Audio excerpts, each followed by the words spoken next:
Hi there, you're listening to Unnatural Selection, the show about newsy type stuff and things. My name is George. My name is Tom. And my name is Adam. And with our powers combined, we are Unnatural Selection. Make sure you visit us at our salubrious home on the web, unnaturalshow.com. Now, guys, I just wanted to bring this up because my wife wanted me to ask you guys a question. My wife. Alice. No. His George, wife, not your George wife. said it, not me. That doesn't count as my one for the day, if people remember. Everybody gets one. Everybody gets one. No, she wanted me to ask you guys a question, and it was whether or not are you holding space with the lyrics of Defying Gravity? She wanted me to ask you this. You know what? I want to explain the as a music theater kid, I've been holding space for Defying Gravity for about 20 years. So yeah, because I've seen a few posts, and I don't know if you were aware that was happening, but I don't know. Defying Gravity. Old Adam, man screaming at clouds. Someone Adam, it to me. Nobody knows what it means. It was just a crazy thing that happened in an interview. It's like the press tour for Wicked, which is just dropped like a week ago. Yeah. Has been full of absolute music theater energy chaos of just weird interviews. But someone said that they were seeing a lot of people are taking the lyrics of Defying Gravity and holding space with them. I've got the clip if you want to see you got to play the clip. All right. You got to play it. It doesn't make any sense whatsoever without the clip. Yeah. Is it something that Ariana Grande said? No, the interviewer said this to Ariana Grande and Cynthia Erivo, who are Glinda and I've Elsa, seen this week people are taking the lyrics of Defying Gravity and really holding space with that and feeling power in that. I didn't know that was happening. I've seen it, yeah.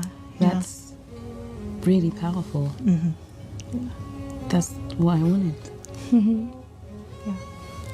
I didn't know that was happening. I've seen it on a couple posts. I don't know how widespread, but I am in queer media, so that's my. That's really cool. Yeah. It's nuts. Like it does. Like I don't. What was that interview? This clip is everything. Okay, there's like so many things happening in this clip. There's the single finger grab. Where Ariana Grande grabs her finger and just like I just missed that. What? She goes to hold her hand, but like all she can grab from where she's sitting is like, and she just kind of like grabs a single finger.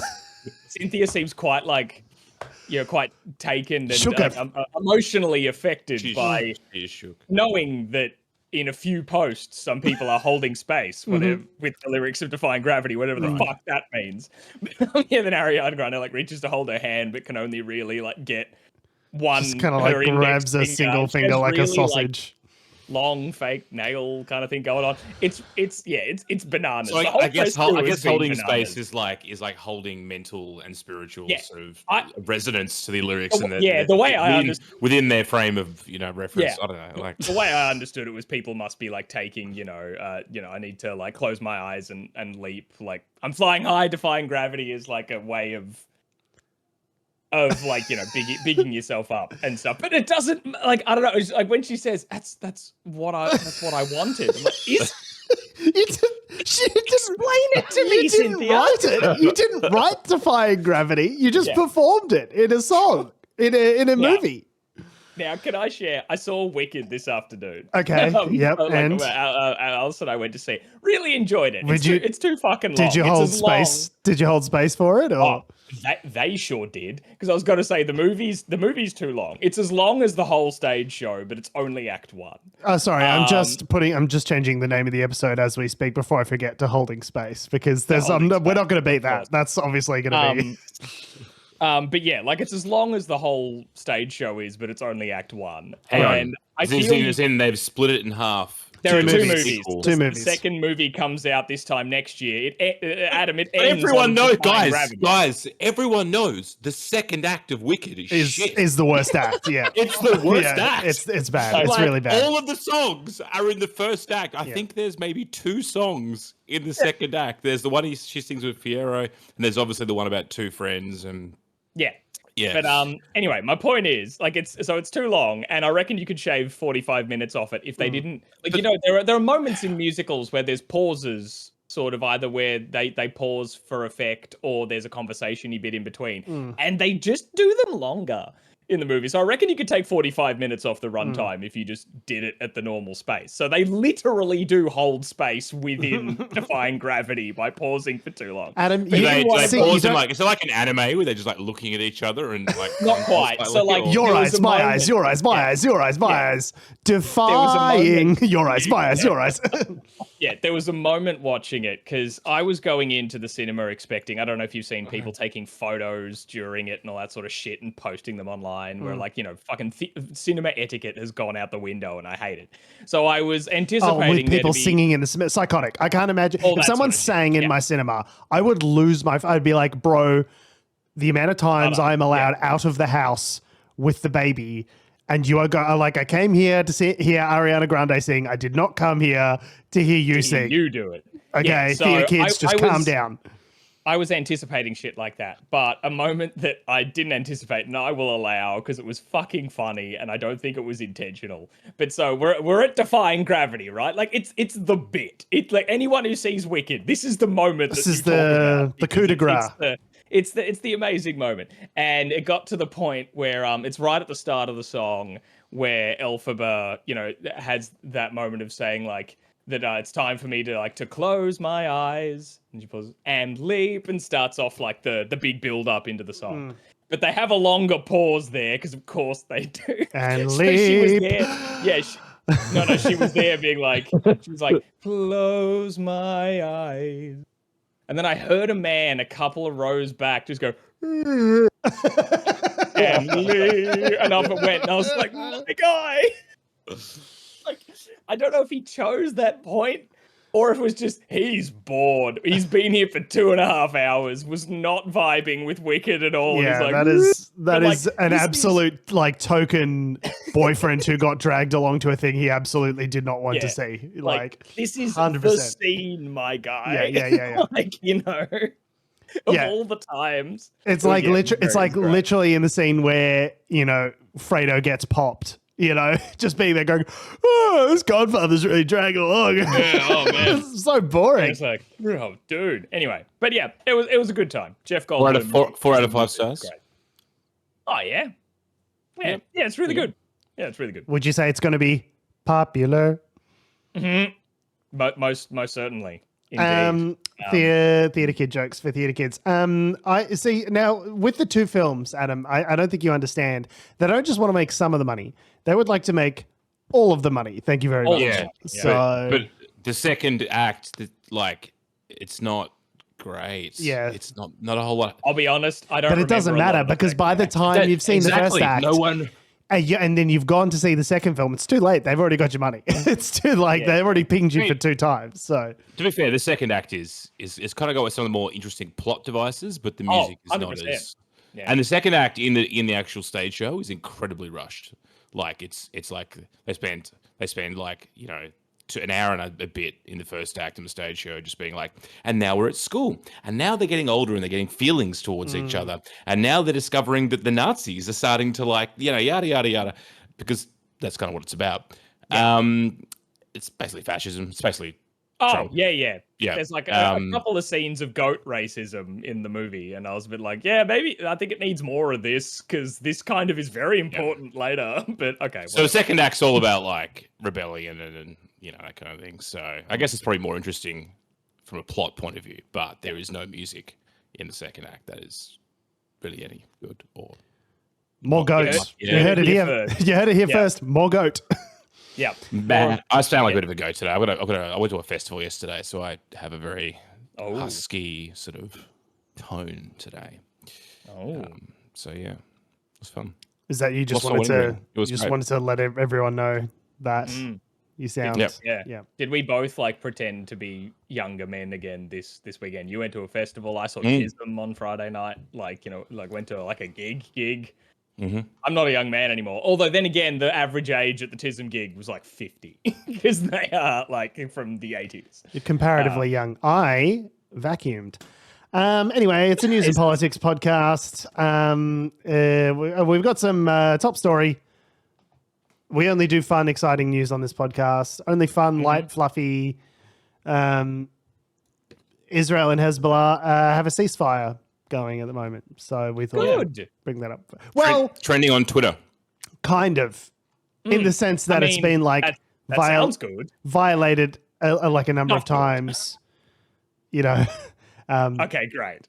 But like, so it seems we've got a real be... Froget and toppings issue here. Yeah. Ceasefire, that's good. It's been broken. That's bad. Yeah, the ceasefire is also cursed. Like it's holding, but it's not. But each side is testing it, sort of thing. Yeah, the Raptors are testing the fences, 100%. Yeah. So the deal stipulates a 60-day halt in hostilities, which negotiators have described as the foundation of a lasting truce. In that time, Hezbollah fighters are expected to retreat 40 kilometers north from the Israel border, while Israeli ground forces should withdraw from Lebanese territory. Should being, of course, the operative word. Should, doing a lot of heavy lifting, as it always does in these circumstances. So the idea is that they're wanting, those Hezbollah fighters to sort of retreat back north of the Litani River, and that's kind of like a key sort of, line that they're wanting to draw in the sand there, at least for these temporary cessation of hostilities, and we'll see what happens after that. But what's interesting is that they're trying to enforce the previous UN Security Resolution 1701, which was basically the resolution that stopped the last Hezbollah Israel conflict, which is basically this. And then in the ground south of the Litani River, there's a few UN troops, and it's meant to be that the Lebanese military, because yes, there is a Lebanese military, which weirdly enough also gets arms from the United States. The US funding like two sides of a conflict, that's ridiculous. They don't do that. Well, not so much two sides, but it's obviously, the reason why Hezbollah is so prolific is that the Lebanese military isn't as organized as historically hasn't been as organized as Hezbollah. So the concept being is they've been so profoundly useless that they've basically left space for a third military group to be in the country. You know what I mean. By giving the Lebanese military, equipment and arms, like little helicopters and stuff, then they're sort of seen as a way of potentially countering some of the influence of Hezbollah. Now, the USA really never found like a right-wing government that they didn't want to arm. You know what I mean? Like it's just like, a bad day to be a right-wing government, because, the USA is going to drop a truckload of AK-47s on their head. And so it really is the USA's job security program is to just make sure that there's small arms that need to be manufactured in the United States and distributed to various countries in order to perpetuate various conflicts. I think it's their chief export at this point. It's the war economy, as it was in Metal Gear Solid. But yeah, so this resolution, that's what Israel wanted when they were kind of going into Lebanon in the first instance. They were like, can you guys just stay true to this UN resolution? Which I don't think, to be fair, I don't think Hezbollah have really vibed it to start off with anyway. You're talking about the fact that Hezbollah was launching rockets into Israel from southern Lebanon. Yeah. Yeah, correct. Anyway, so look, it'll take them, whether or not they actually completely withdraw is another question, but I guess there's a few things that could happen to help it. Again, you've got to have a stronger Lebanese military presence. You've got to have, UN peacekeepers that can actually do stuff to prevent Hezbollah moving around and just putting rockets in their garages and stuff. You also probably need to stop Israel bombing convoys along the Lebanon-Syria border, just being like, you're over the line, buddy. It's not Wimbledon. We're not gonna not gonna go back to the eagle eye and see whether they were over the line or not, whether it's a foul. Probably stop that. Doesn't really do much for the conflict in Gaza, of course, which is still ongoing. They were very clear. They're like, we're definitely going to keep killing in Gaza. That is very much still on the table for us. So, a lot of people were like, maybe this means, I saw ceasefire, I saw the headline. I was like, ceasefire. in Lebanon. Yes, just in Lebanon. Yeah, I don't think there's been any sort of talks for like several months between the parties in with relation to Gaza. So I don't.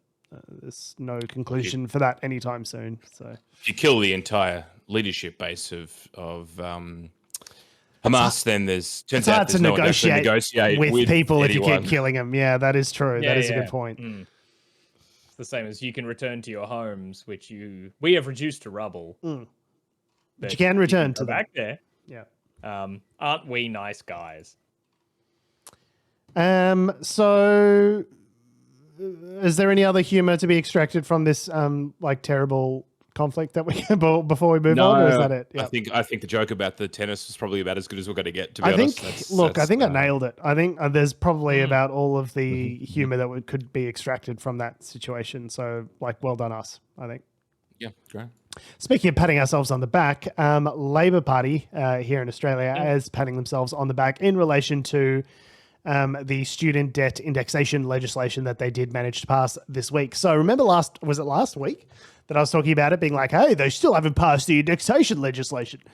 I think it was. I think it was last week or the week. I think I talked about it on the show.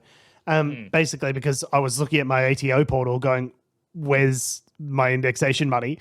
Why is the money gone? Where's the money? Give us the fucking money. So it turns out that legislation did indeed end up getting passed this week after several months languishing in the Senate.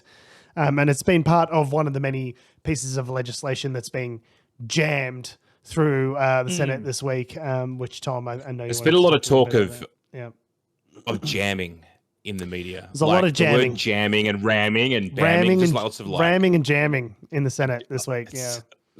Yeah, it's violent discussions of the legislative process. So, so the upside of that legislation being passed is that 3 million Australians will see roughly $3 billion wiped from their student debt. So that's a cumulative total, not an individual total. That's too much student debt for one person to have. Any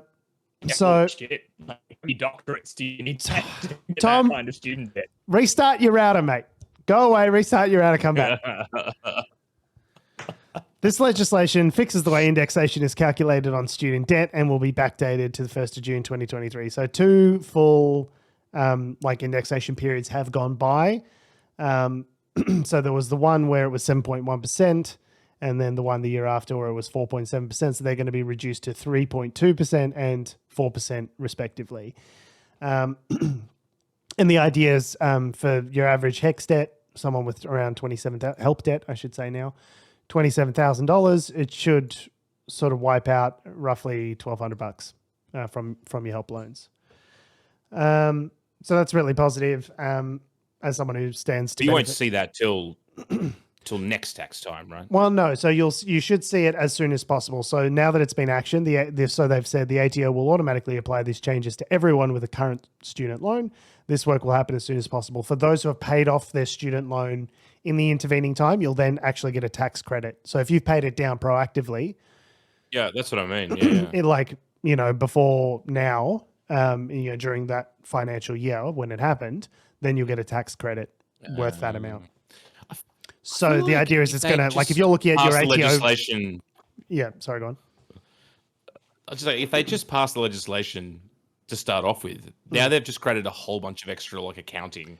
Well, this is people at the ATO. This is what I was saying last week. It's like now everything needs to be back to. Well, the whole point was that it was addressing that year, the 2023 year, where there was a 7.1% increase. So for many people who are working just like regular jobs, the amount that they paid off towards their student loan was actually less than the amount of essentially interest, the amount of indexation that was applied to the loan. So you paid down $2,000, but your loan has increased by $2,500. You're actually going backwards. And I think there was a lot of outrage in the community about that, understandably, because 7.1% is a real kick in the teeth, because that is meant to reflect inflation. So now the rule is it's going to reflect either inflation or the wage price index, whichever number is lower. So the idea is if you've had a lot of inflation and you haven't had an increase in your wages, well, you're not going to get stooged for the super high number. You'll get pinged for the amount that your wage or the wages in the country in general, on average, have increased, which is better. I don't argue that the wage price index is going to be always lower than inflation. One thing that we've learned here in Australia is bosses don't like giving pay increases, and they will refuse to do it with every fiber of their being. So inflation will always be one number, and the wage price index will be a lower number than that pretty reliably. So that's, I mean, it's good. Adam, do you think this is enough to save Labor at the next election? Do you think this one tiny thing which might give people a $1,500 tax credit in the background that they may or may not realize if they're not like sitting there gazing at the ATO portal longingly like I do? Do you think maybe that's going to save Labor at the next election or not? Well, I don't think any of these things will save Labor unless they tell people about them and they sell them properly, which they are not doing. Tom, you're back. Welcome. Can you try speaking for us? Oh, there's a voice. I sure can.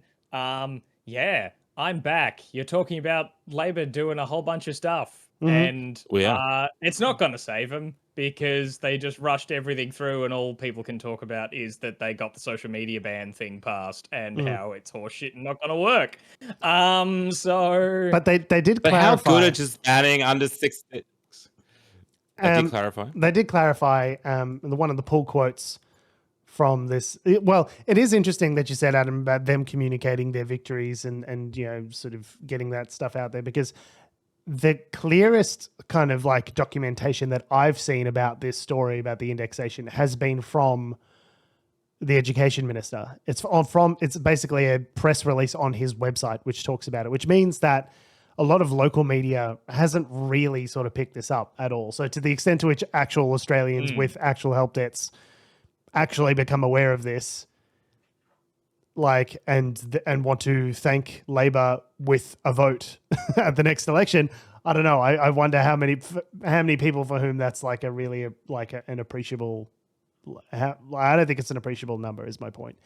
But at the end of that, I don't want to say article, it's a press release. There's a quote. It says, quote, "And there's more to come. If we win the election next year, Labor will cut all student debt by a further 20% and make repayments fairer." So that is the first official confirmation, as far as I've seen, that where they've said we're not going to do this. We will only do the reduction of the total debt by 20% if we get voted back in next year. And I think that even that I think would probably struggle to get too many people excited, but at least it'd be something you go, okay, well, I saved $5,000. That was Labor's response that happened. Responsibility. They're responsible for the good thing. And so I would like to repay them with a vote. But it doesn't seem like that's going to happen because, again, I'm pretty dubious about Labor's ability to win the next election. But there you go. So win it outright. I don't know. We'll see. I mean, they're saying poll. I'm just kind of sick of hearing about polling. But they reckon that the way the polling's going, it's going to be a bit of a deadlock, which is wild to me. Like, the people would be like, I'll vote for Dutton. Like, this is a good idea. Dutton is a literal sea monster. He is a kraken. You know what I mean? Like, he is a kaiju from the depths of hell. Like, I don't understand how the question is like, do we vote for Anthony Albanese and the Labor Party, who's like competent but like kind of disappointing, or the Chucky doll from the film Chucky?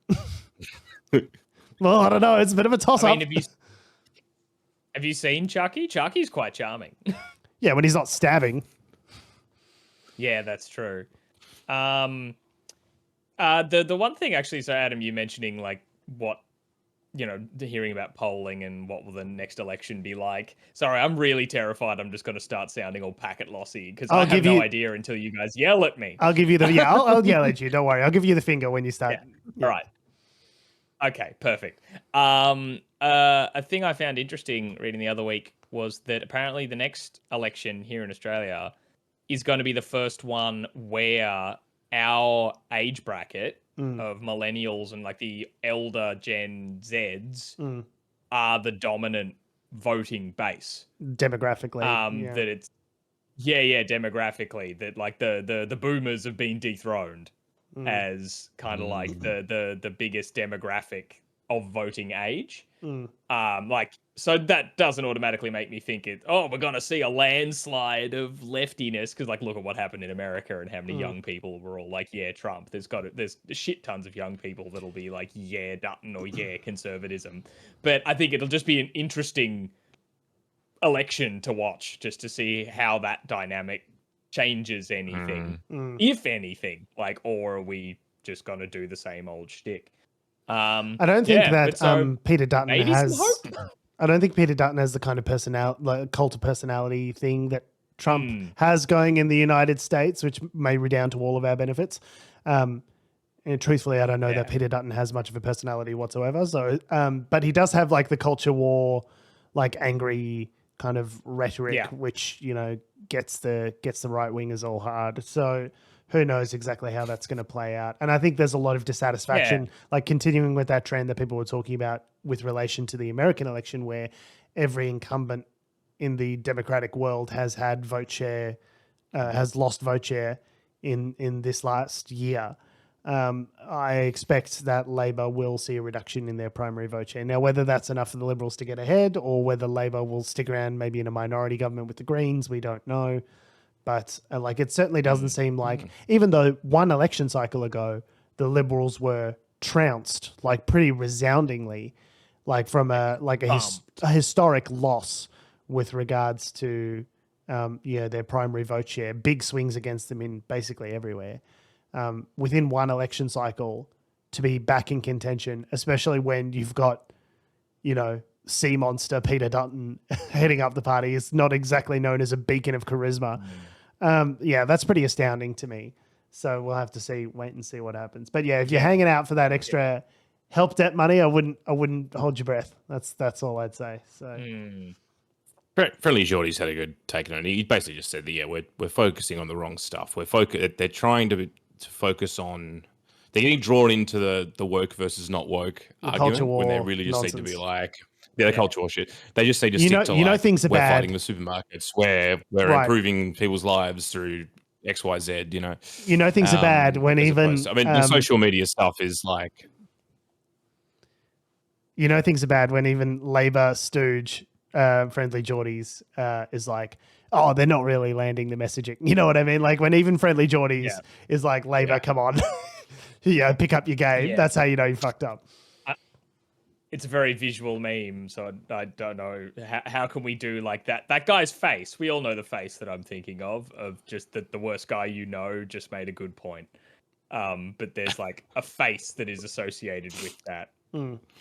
You're all picturing it, but anyway, yeah.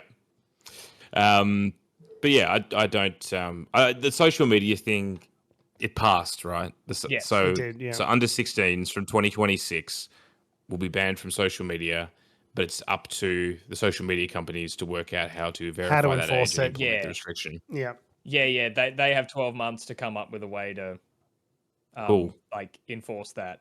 And I think the going theory sort of at the moment is the only way for them to do that would be to require all of us to verify our license ages, or something. Continue using social media. So I think that might end my use of social media, to be honest. Like I really don't. It's not like I'm like, I can't wait to fucking hop on. Like I don't use Facebook at all anymore.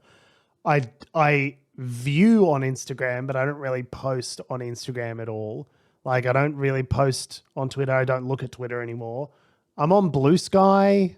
I look, but it's like, it's not like this is like a central, point of my day that I need to engage with social media. If someone said like, oh, you got to put your driver's license in to use fucking Snapchat, I'd be like, okay, I guess bye Snapchat. Like that's never, like I think I opened it once when I signed up for it 7 years ago. I haven't looked at it since. Like, I agree. It's I guess the only concern I have is that so much of modern communication, like not just like people interacting on Twitter and all that sort of stuff, but I mean like messenger chats, WhatsApp kind of chat. Apparently, WhatsApp's going to be excluded.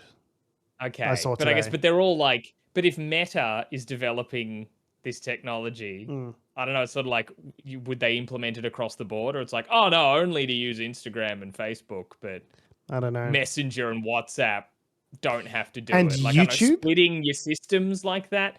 Yeah, YouTube being is weirdly excluded as well. I was like, but surely that's as much of a social media, like there's people in the comments arguing with each other. The contention they did with that was you don't have to log in to use YouTube. But doesn't that make it worse? If well, like anyone of any age can freely access it, like, well, you have to be logged in for like age, like there are certain videos that are like age restricted. But isn't that the case with Twitter as well? That you don't need to be logged in to use it? No, I think you can view tweets and things. So that's where I don't know. I know that was just something I read as like one of the reasons that maybe YouTube could still be used. I thought as an education tool, YouTube was like a lot of like teachers were pushing for like, oh, we use YouTube to show examples. A lot of substitute French teachers that said, look, I've got basically nothing to do if I can't put on Harry Potter and the Chamber of Secrets in French. There's no point to my existence. So I need the YouTube. So it only takes one. Speaking of only taking one, there's been some espionage and some international drama this week, where let me lay it out. So there's this ship, right? This is Chinese ship, the Yipeng 3, which was floating around in basically the Baltic Sea.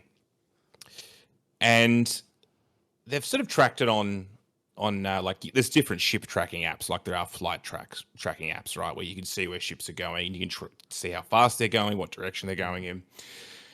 And so weirdly, this ship, it's going along, it's going about 6 knots, which isn't very fast. It's just sort of ambling about sort of in a southwesterly direction in the Baltic Sea. And as it's sort of going in this direction, Europe notices like this weird drop in their internet. So Europe's internet, like various countries in Europe, their internet just sort of like crapped the bed a little bit, and everyone sort of was like ringing up and trying to work out where the source was. Like, okay. And then it's a real Tom's packet loss situation. Yeah, literally. Bit of packet loss. Yeah. I've been having weird internet issues the past couple of weeks. And so they spent a bit of time, the Europeans was sort of this week, they're like, what the fuck's going on? They worked out pretty quickly that one of the undersea cables that runs between, I've got to get the countries right here,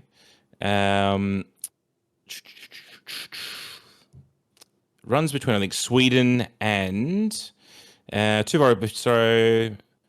between Finland, Germany, Sweden, and Lithuania. So they're sort of crossing, so there's like 4 countries involved. Okay. So they worked out that one of those cables had been snapped, basically.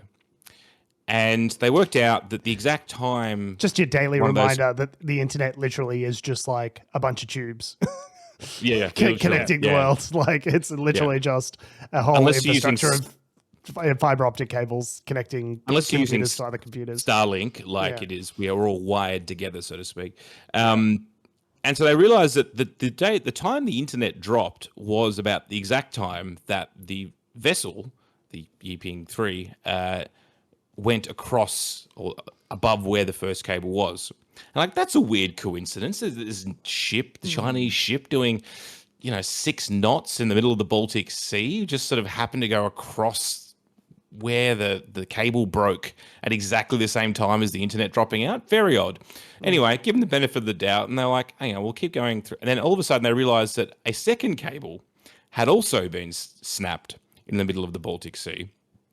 And turns out the Yipeng 3 was also crossing the cable at exactly the same time. Who, me? As the second Did I do outage. that? So the Yipeng 3 has been sort of, I guess, surrounded and sort of detained, I guess, in a European port at the moment, I think by, I want to say Swedish authorities, and the Swiss are investigating. But basically we're saying here that what they realized was that they looked at the cables. They got some cameras down, some divers and stuff, and they realized that it looked like something had just been dragged. There's drag marks along the sea floor. And what they think has happened is the ship has, used its anchor. That's why it was going so slowly. It's dropped its anchor. And it's snapped these cables. And this is not allegedly the first time this has happened either. So there was this other ship a couple of years ago, which basically did the same thing to a gas pipeline. So in 2003, October 2003, the Baltic Connector gas pipeline was extensively damaged. Finnish investigators recovered a large ship's anchor near the spot, which was linked to a Chinese container vessel, the New Polar Bear.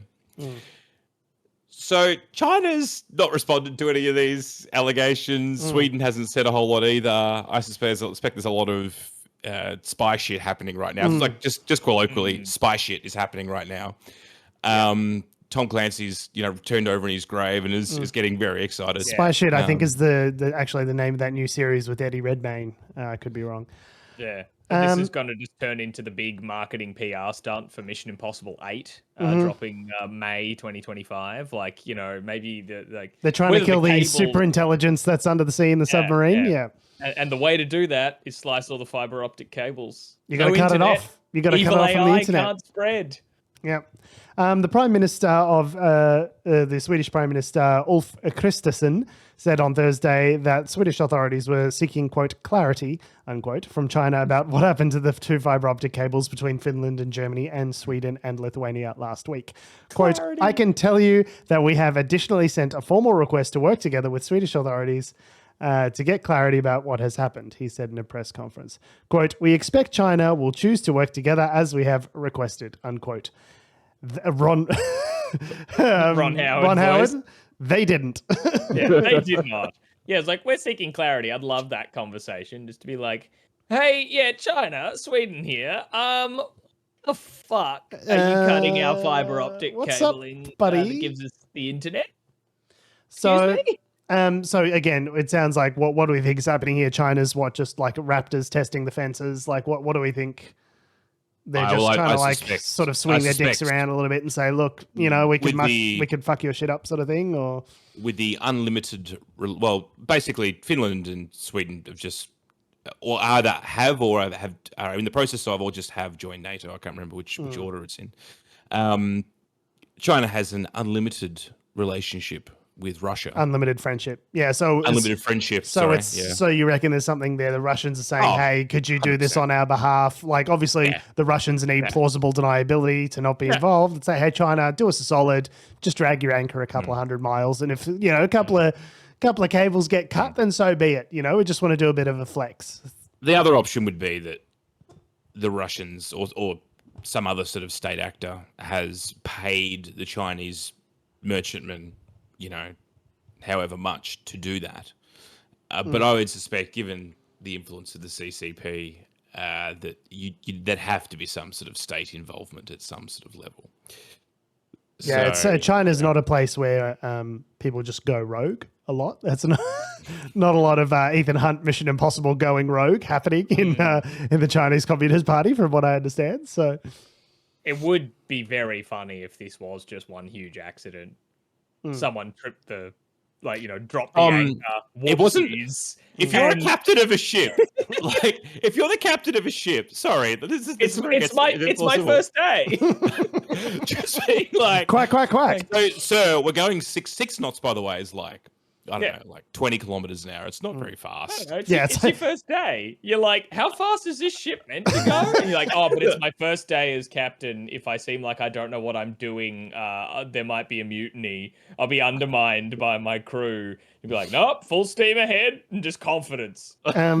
No one must know that I dropped the anchor by accident. Tom, it's the sea equivalent of driving with the handbrake on for 200 kilometers.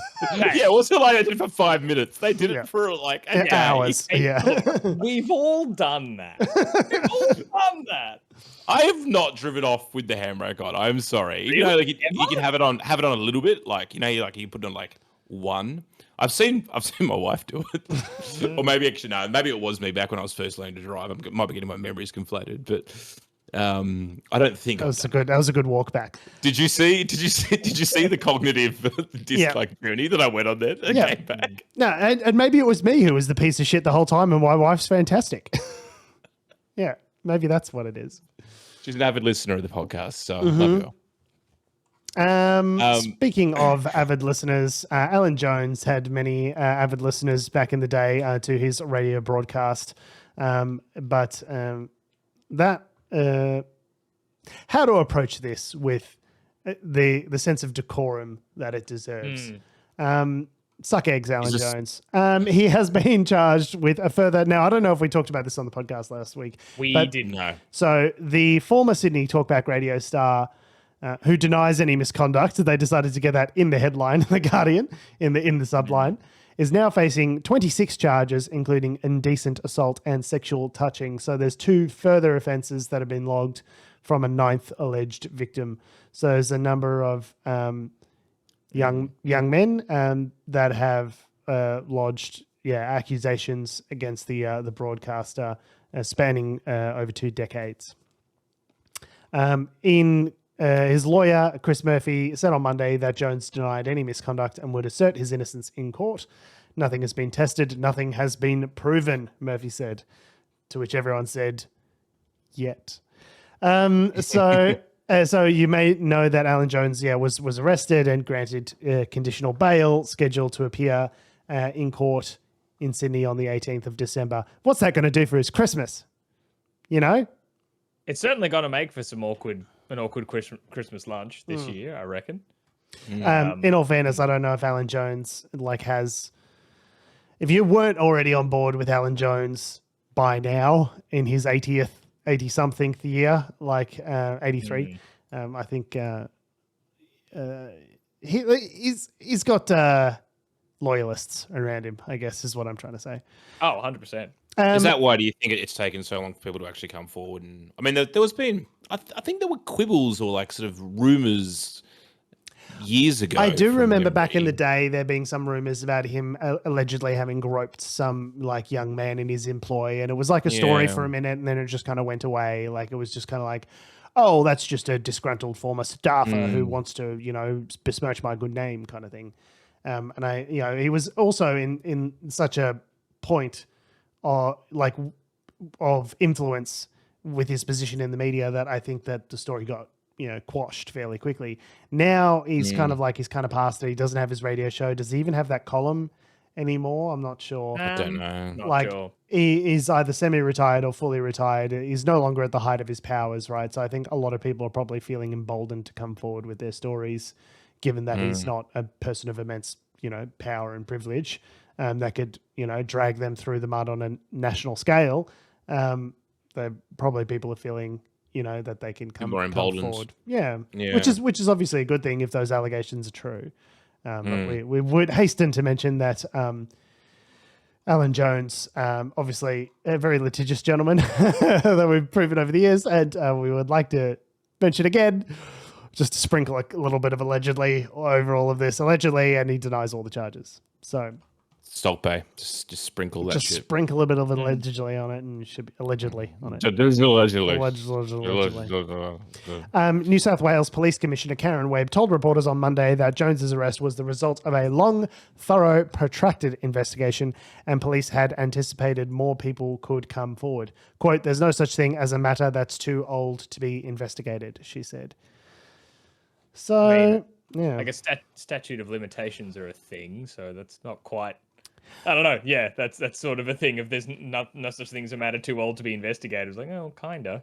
I thought, isn't there a whole legal precedent there? Anyway, that's just me nitpicking something that I said. think I remember something happening a little while ago around sexual assault specifically about changing the statutes of limitations around those things. I don't know if that's the case in New South Wales. I could be wrong. Yeah, but I know I remember in New York, that was something that they... That was how they got Weinstein, was they basically had a one-off amnesty, hey, if anyone's got any sexual assault allegations, come forward now. And everyone was like, oh, well, since you mentioned it, Harvey Weinstein is a gigantic piece of shit. So, yeah, I'm not sure what the case is in New South Wales, but the statute of limitations for sexual assault vary depending on where you live, how old you were when the assault occurred, whether the assault was a single incident or ongoing, whether the assault was perpetrated by a family member, an acquaintance, or a stranger, or under the umbrella of an institution, and so on. So It varies. But see, nice. They make it nice and simple then. Great. So, but if you go to the sexual assault crisis line, it says there is no statute of limitations on reporting past or historical sexual offences. You can still report it to police and or make a statement to the sexual offences investigative team of the police about what you do recall, who you first told, or what support you accessed at the time. Okay. So you can report it as to like whether anything's going to be, done about it. I suppose that's up to the discretion of the prosecutors as it always is. But, But I guess watch that space. It was a big deal. Indeed. Yeah. We'll hear more. More to come.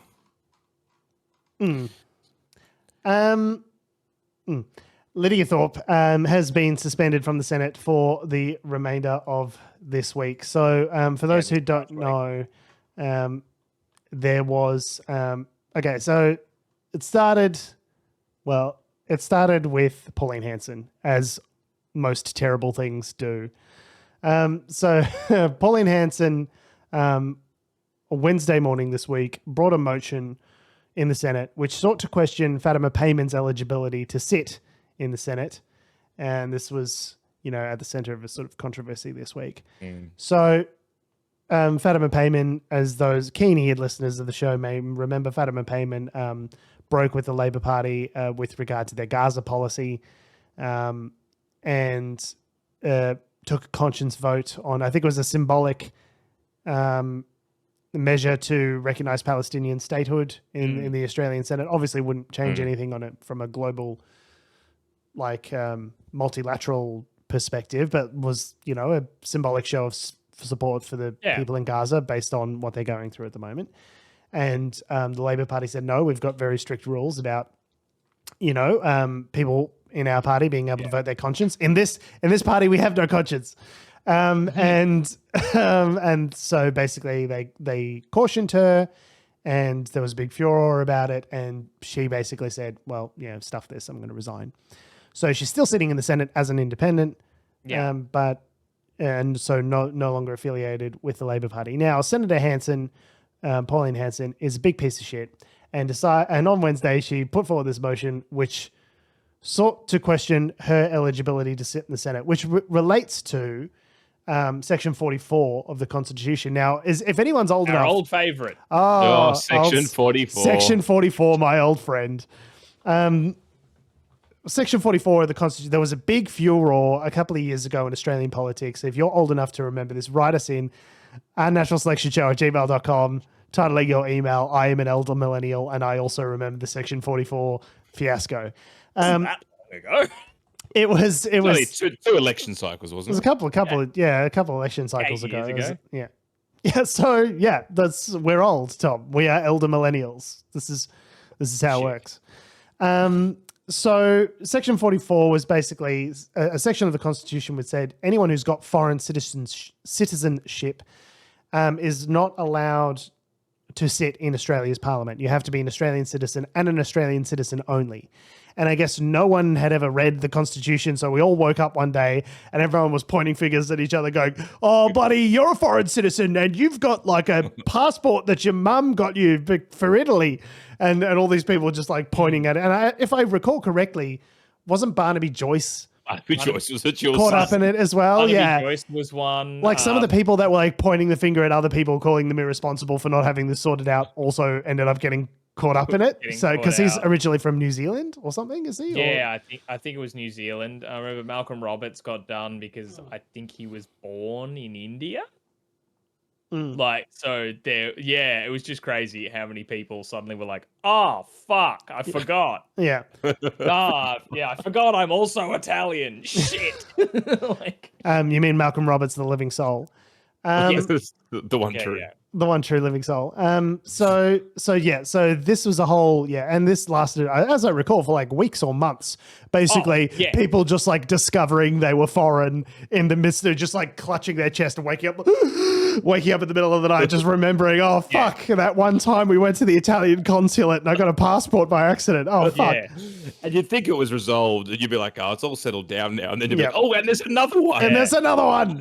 It's kind of like the recent thing with flight declaring like flight upgrades recently. Everyone was like, we've never done that. My staff have informed me, no, actually, I'm Greek. Like, I've got a Greek passport. I'm reliably informed by my staff. I'm actually Swedish and I accept a lot of upgrades. So what? I can't remember what happened. Did we change the constitution? No. It's the same. It's just we all got bored of it and stopped talking about it anymore. I believe it's why we got Fraser Anning in, because they booted Malcolm Roberts because you can't be a dual citizen. So then they held another election, the by-elections, to replace them essentially. And then Malcolm Roberts came back because I assume he sorted out his citizenship status. Well, Barnaby Joyce did as well. He renounced his citizenship and then later on got re-elected. So it's like, okay, now it's no big deal. Like, okay, that doesn't feel right, but sure. So fingers crossed anyone currently sitting in Parliament has this shit sorted out. Which brings us to the Fatima payment. Fatima payment. Now, there's no evidence that Fatima payment... So it's so basically... She says she has taken all possible steps to renounce her Afghan citizenship, which should make her eligible to sit in Australian Parliament. However, the Taliban authorities, which are the people from whom her family fled, have not recognised the renunciation. But given that they, how shall we say this? The Taliban? The Taliban, yeah, let's put it that way. They're the Taliban, and they don't have a customer service line. Yeah. Like, it's not maybe somewhere you can call up to be like, look, I'm having trouble with my account. Yeah. I'll be honest, the customer support on the Taliban has been woeful. I'm not going to lie. Yeah, it's kind of you can't really just get support from the Taliban. Worse than ISIS, I have to say. It's not going to be on high on their priority list. So anyway, so she's obviously, her and her family have fled Afghanistan. She's taken all possible steps to renounce her citizenship. I don't think it's up to the country that you fled at that stage to say whether or not they're not in the mood to do you any favors. Presumably, Taliban not generally a fan of powerful women in politics. So what? Yeah. So I'm satisfied that she's done whatever she can to renounce her citizenship. But Pauline Hanson's gone and brought this motion seeking to have her disqualified for reasons that I can only describe as being like profoundly racist on a kernel level. Like I think Pauline Hanson has she's like, she's got the racism like in her bones. You know what I mean? She's just like reflexively, proudly racist. It's part of the BIOS. It is a motherboard level feature. Yeah, that's not even part of the operating system. That's just deeply ingrained. So she's sought to bring this, and then this motion, which she did, and obviously Senator Payman, was unimpressed with that. And Lydia Thorpe was incandescent with rage and decided to rip up Senator Hanson's motion and throw it at her, at which point she was, I believe, ejected from the chamber. And she then walked out of the chamber flipping the bird. And you know what? I'm liking Lydia Thorpe. I'm liking Lydia Thorpe more and more nowadays. I have to say, she flipped out on King Charles. She's flipping off Pauline Hanson. But everyone was like, Lydia Thorpe's physical aggression in the Senate cannot be abided. So she was suspended from Parliament this week. I don't think ripping up someone's motion and flinging it at them is the kind of physical aggression they're making it out to be. But, Yeah, I think it gave that motion, I think, the respect it deserved. Yeah. It is clear, as Senator Hanson, who has been on the record saying Muslims were swamping the nation, that Asians were swamping the nation, who literally wore a niqab to Parliament. Remember that time that Pauline Hanson wore a niqab to Parliament and unfurled herself like Willy Wonka on the floor of the Senate? The woman is profoundly, notably, her controversies tab in Wikipedia is substantial. Let's put it that way. And pull it I always find that interesting when people pull out I think it's been said a bit about Lydia Thorpe for this instance and others of like behavior unbecoming of a senator or whatever, and it's like, well, okay, but yeah, the niqab stunt, but the niqab was cool, I guess. I guess that was fine. The coal stunts that like ScoMo did, not a senator, but like in the House of Reps, yeah, great. Or like, you know, the piggies costumes for oh God, who my brain's going? Bob Catter and Andrew Wilkie. Oh my God, I completely forgot about that. I mean, where they dressed up as pigs. I fucking loved that. That was that I just completely forgot. I completely forgot that it ever happened. I just completely memory hold that entire event. Yes. Yeah. If we're going to be talking about like decorum and dignity of senators, it's like, hey, come on, like, you decided to do it. I'm getting the finger. I sound like a robot. Yes, you do. Senator Wong said there had been, quote, dozens of instances, unquote, of Senator Thorpe making, quote, abusive comments and offensive gestures, unquote, in the chamber, and that she had caused distress to other First Nation senators. Again, I'm liking her more and more. Like, the more we keep talking, she's like flipping people the bird in the Senate. She's getting angry. She's ripping up motions. I don't know. I'm disliking her. And it's fine. I guess the thing is, it's fine if she's doing that to fight, you know, bullshit. But like, it could flip the other way. Like, if someone else is doing it, who is being racist or whatever else, then you know, it cuts both ways. But we had that when Pauline Hanson got in a niqab on the floor of Parliament, and no one said, I don't remember her being censured as a result of that. Do you? I don't remember anything happening as a result of that. So no. And it is interesting. It's like the people that we want to appease are never the leftists, right? It's always the right wingers and the psychos that we need to appease. So or like, you know, I think when Fraser Anning said, you know, we need to find a final solution to Muslims, like people shook his hand afterwards. Yeah, like what the fuck? Yeah. And interesting, I think, seeing this happening in the Senate after didn't like a commission just recently publish like the way it was phrased in the media was like the how to end racism in 10 years. Like the 10-year plan to fix racism in Australia, which, you know, made me go, oh, okay, this will be good. But they, you know, clearly it was quite a regarded report and had a lot of sort of good points throughout it. One of them being like the systems, particularly in the government, like, you know, in the workplace that is Parliament House, and the government itself taking steps to combat its own biases and racism first. Like, and then they do this. They're like, oh, hey, the Indigenous woman threw a piece of paper at the being blatantly racist senator. Yep, kick her out. So, like, yeah, good, all right, yeah, just trying to figure out when she's when Pauline Hanson's up for re-election. Bear with me. Keep talking amongst yourselves. I'm not sure, because the senators are every 6 years, right? Yeah. It's every other election cycle. It's half the Senate. Yeah. Can't find it immediately, but yeah, it'd be interesting to see. Like, can we just vote her out? Like, she's been in Parliament for, you know, intermediately for 20 years now. Like, Queenslanders want her. This is what. But she's not adding anything. Like, the most she does is talk about squat toilets and get slightly offended in videos. Like, Adam. She is representing the constituency. That is what they want. They want someone in there. If they could muster the votes to get a plurality together, you know, and get someone like Trump in there, they would. It's the Trump contingent. It's just the difference is we've got preferential voting. So those people end up on the peripheries of our political system as opposed to at the center of it. That's the difference. Like, there's always going to be that contingent of racist right-wing shitbags. And she is their avatar. Like, I don't. And a friend of the show, Alana Charnel, is writing, "What is going on in Queensland?" Honestly, couldn't tell you, Alana. There's a lot going on in Queensland between Bob Catter, Pauline Hanson.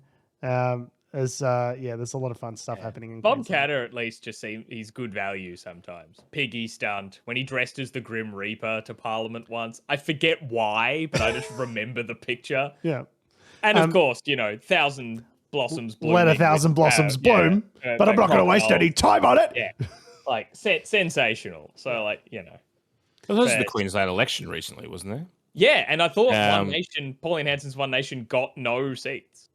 I thought, like, it was quite remarkable. I'll double check that. Pauline Hanson's One Nation. It's Pauline Hanson. Yeah, it's in the name. I don't know. I don't think there's any kind of real consequences for Lidia Thorpe as a result of this action. The Greens decided to not vote for a censure motion for the suspension. Yeah, I mean, take that. I mean, they are her former colleagues, so I'm not overly surprised by that. But yeah, it's everyone else, Labor, Coalition, One Nation, everyone else voted to have her suspended, which is hardly surprising. Well, yeah, and it had the weird knock-on effect because I imagine you guys talked about this when I was off resetting routers. But like this sheer amount of bills that they were passing this past week, just jamming. They were trying to, they were just trying to. What did Adam say before? Bam through. Jamming it. I said jamming and bamming at one point, but you know. God damn it! It's every time. Every time. Every time. Every time. But jamming and bamming was what I said. I don't know what bamming is or bamming means, but maybe we can make it a hashtag bamming, like make it a thing. Oh God, Tom, shut up! Shut up! Tom's gone. He's shut up, you idiot! On that note, we have been, we are, and we always will be Unnatural Selection. Make sure you visit us at our salubrious home on the web, unnaturalshow.com. Make sure you follow us on all the bullshit social medias that have, do, or ever will exist, as long as you're 16 plus. At our handle at Unnatural Show. Make sure you follow me on Twitter, Instagram, and Blue Sky at George Tsipos. Tom's gone, but you can follow him at Tom D. Heath. Yep. You can follow me if you can understand a fucking word I'm saying. Yep. And Adam, where can people follow you? Down to the Baltic Sea floor, where I'll be laying the new sea cable by myself. Laying cable makes it sound like you're taking a shit. That's what it sounds like. Very cold at the Baltic Sea, but I'll get it done. I found out a new breathing technique just the other day for laying cable. It's pretty effective. So nice. And Adam, if you are shitting fiber optic cable, you're going to be a very rich man. Yeah, I've got to. I'll come around to your house and try and fix your internet, Tom. We'll get some. Shit some fiber. I need some fiber to the premises, if you know what I mean. Thanks for listening, guys. I love your faces. We'll see you next week.